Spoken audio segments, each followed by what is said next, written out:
And so, as this event happened, as they were traveling back toward the Passover, most commentators say this is when that event happened.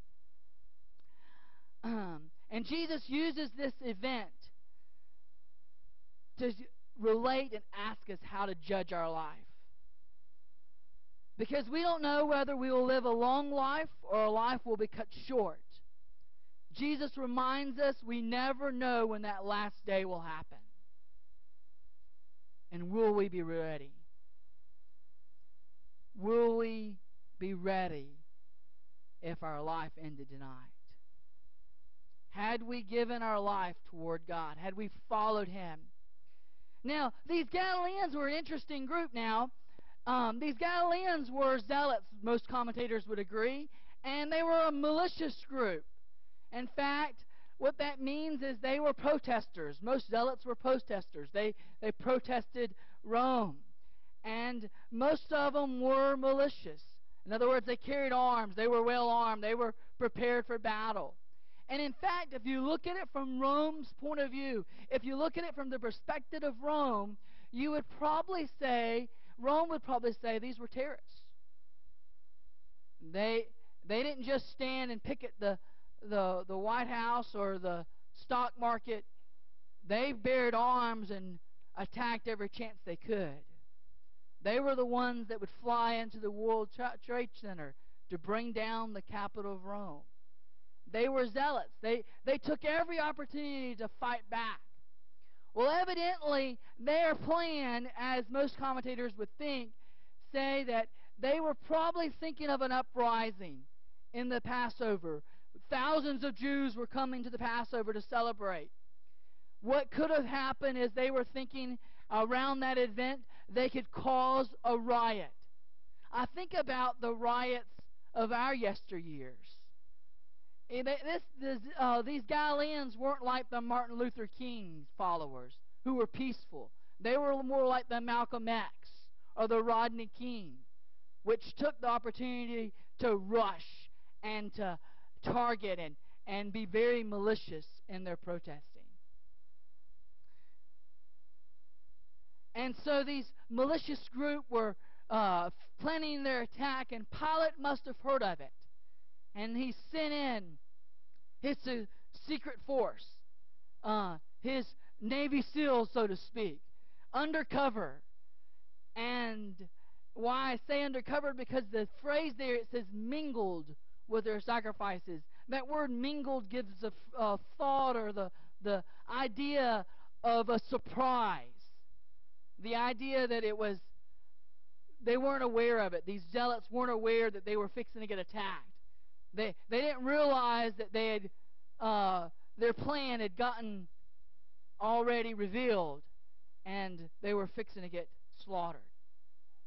So Pilate hit them hard and harsh and killed them all before they had a chance to attack.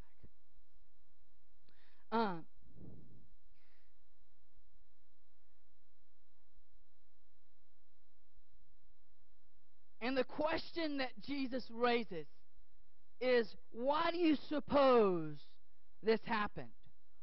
Why do you suppose, or do you suppose these Galileans were worse sinners? In other words, did they get what they deserved? We think about it this way. If a drunk driver was hit and killed, some of us would think, well, he got what he deserved. He was drinking, he's driving, he killed. In fact, I remember my uncle. I was 12 or 14 years old, somewhere in between there. I think it was a Friday night. My uncle, who I was real close to in a sense, since I didn't have a father, he kind of stepped in some ways and acted like a father when I needed it. He gave me the spanking sometimes when I needed it. He encouraged me sometimes when I needed encouraging. And he had been sober for several years. He'd been an alcoholic for all his life, most of his life, but he had been sober for several years. He'd just got his driver's license back. He was on the road to recovery. He got in a fight with his family. In fact, the last words his daughter told him was, "I wish you were dead." He took off, frustrated, angry, hurt, went to a local bar, got drunk, was within 2 miles of his house. It was a very curvy road that he was driving on. You would know it if I told you what the road was. He come around the curve and he went off the edge of it just a little bit. And the ditch had one of those ramp things. I forget what they call them. Those things that, like a curb, yeah, those things. He jumped it, flipped in the air, and was thrown out of the car and was killed instantly. The doctor said he probably had a heart attack as he hit the glass. He was drunk. His life was cut short in his 30s.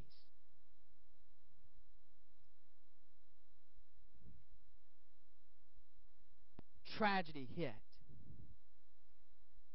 We don't know sometimes, and we judge sometimes. Well, he got what he deserved. He was drunk.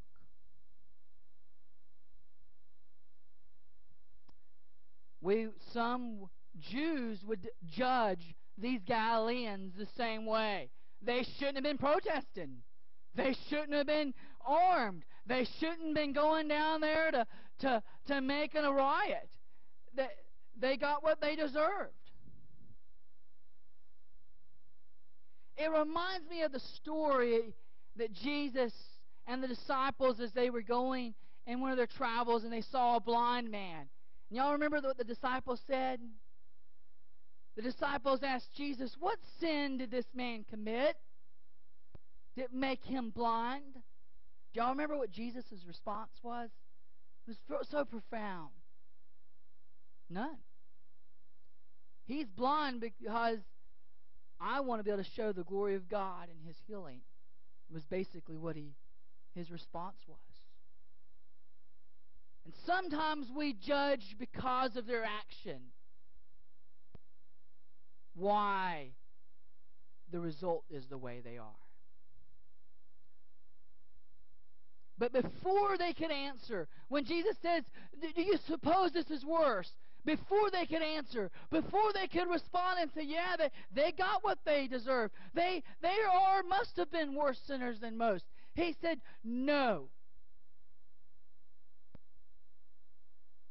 Unless everyone repents, you will all likewise perish." Then he shared another story, the story of Siloam. Now, the people of Siloam, these 18 people this tower fell on, is the same area where, you remember the pool of Bethsaida? That same passage, it mentions that was in Siloam. And so in the same area, a tower fell on these 18 people. And Jesus said, "I'm reminded of this tragedy, of another tragedy, when this tower fell on these 18 people."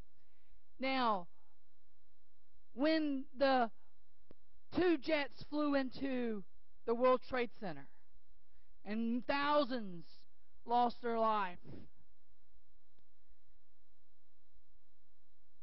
did they deserve what they got? No one could say that. No one could say, "Oh yeah, they got what they deserve." And he knew the Jews couldn't say, well, they must have done some kind of wrong.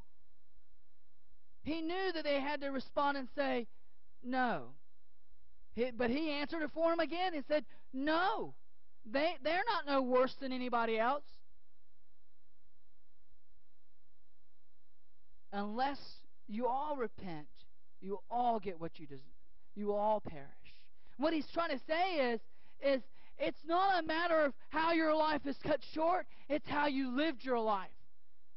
How you lived your life, whether